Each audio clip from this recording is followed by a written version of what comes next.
Accused நீ appear ஆகித்தான் ஆகணும், காவல்துறை விசாரணைக்கு ஒத்துழைக்க தான் ஆகணும். நாங்கள் ஆதீனம் எதுக்குமே ஒத்துழைக்க மாட்டோம், நாங்கள் கடவுளுக்கு மட்டுமே கட்டுப்பட்டவங்க அப்படின்னா கம்பி தான் என்னணும், ஜெயிலில் போய் கம்பி என்ற சூழ்நிலைக்கு தான் வரும்.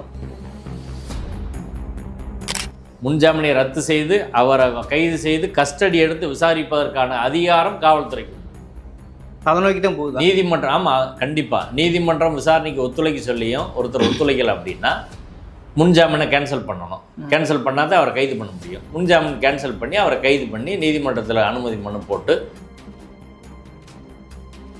இந்த விஷயம் உயர்நீதிமன்ற நீதிபதி நிர்மல்குமார் அவர்கள் முன்பாக கொண்டு செல்லப்பட்டு அந்த பாராவும் நீக்கப்பட வேண்டும். பாரா 14 இது மத வெறுப்பை தூண்டும் வகையில் இல்லை, அவர் விஷயத்தை முகப்படுத்தி தான் பேசினார் அப்படின்னு சொல்கிறது it amounts to interfering the investigation.